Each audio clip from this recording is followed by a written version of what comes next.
অভিভাবক আছেন যারা মনে করেন যে তাদের সন্তানরা খেলার মাঠে গেলে বা খেলাধুলা করলে পড়াশোনার ক্ষতি হবে। ভুল করছেন। শিশু মানে হচ্ছে স্বাধীনভাবে চলাফেরা, আনন্দ, হাসি, একসাথে থাকা। এটা যখন তারা না পায় তখন তাদের মধ্যে শিশু মন সংকুচিত হয়। তাই খেলার মাঠে গেলে পড়াশোনার ক্ষতি হয়, এই ভাবনা একেবারেই ভুল। এছাড়া অনেকে মনে করেন খেলা মানেই বিলাসিতা। তা কিন্তু নয়। খেলা হচ্ছে একটা শিশুর মৌলিক চাহিদা, যা তার শরীরকে শক্ত করে, রোগ প্রতিরোধ ক্ষমতা বাড়ায়, মস্তিষ্ককে সক্রিয় করে। এছাড়াও যখন একটা সন্তান খেলতে নামে, সে সেখানে শেখে দলবদ্ধভাবে কাজ করার সাংগঠনিক ক্ষমতা বা সমঝোতা, হার জিত, এটার মাধ্যমে সে শেখে মানিয়ে নেওয়ার ক্ষমতা। এই জন্য ভবিষ্যতে তার পক্ষে খুব সহায়ক হবে। এরপরও তার রোগ প্রতিরোধ ক্ষমতা বাড়ে এবং খেলার মাধ্যমে তার শরীরে ও মনে একটা বাড়তি শক্তি যোগান দেয়, যা শেখার প্রতি আগ্রহকে বাড়ায়। অনেক মা বা বাবা মনে করেন খেলতে গেলে সময়ের অপব্যয়।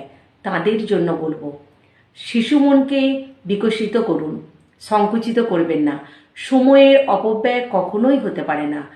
একটা সন্তান যদি খেলার মাঠে কয়েকজনকে মানিয়ে নিতে না পারে, সে বড় হয়ে দেশের প্রত্যেকটা ধাপ, প্রতিটা মানুষের মেলামেশাকে সে কিভাবে মানিয়ে নেবে?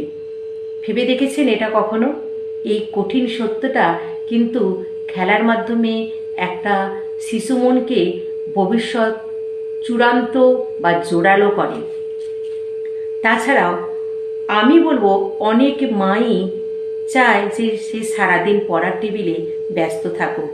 পড়ার টেবিলে সারাদিন থাকতে থাকতে একটা সন্তান এতটাই ক্লান্ত হয়ে পড়ে, তার আত্মবিশ্বাস কমে যায়, তার ক্ষোভ, রাগ এসবের জন্ম নেয়, যা হয়তো অনেক অভিভাবকই বুঝে উঠতে পারেন না বা গুরুত্ব দেন না।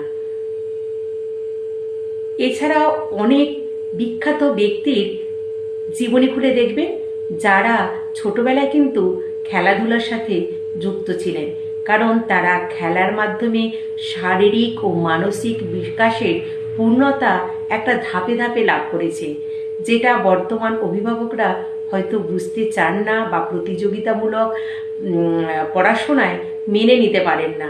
খেলা মানেই যে প্রতিবন্ধকতা পড়াশোনার, এটা একেবারেই ভুল। একটা শিশু মন যদি বিকশিত না হয়, তাহলে প্রকৃত সত্যটা কি? শিশুকে শিশুর মতো থাকতে দিতে হবে, তাই না?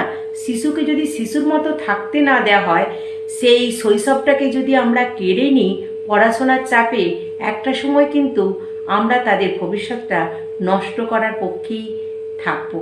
কিন্তু এটা মানতে হয়তো কষ্ট হয়। তো একটা আদর্শ মায়ের ভূমিকা হবে যে একটা সন্তানকে তার পড়াশোনা ও খেলাধুলার সময়টা বা ভারসাম্যটা ঠিকভাবে ভাগ করে নেওয়া। তাতে করে পড়াশোনাটাও ঠিকঠাক হবে, আর খেলাধুলার মাধ্যমে বা উপকারিতা সম্পর্কে যে কথাগুলো বললাম, সেটাও তার সন্তানের পক্ষে খুব উজ্জ্বল ভবিষ্যৎ গড়ে তুলতে সাহায্য করবে। কি ভিডিওটা কেমন লাগলো অবশ্যই জানাবেন।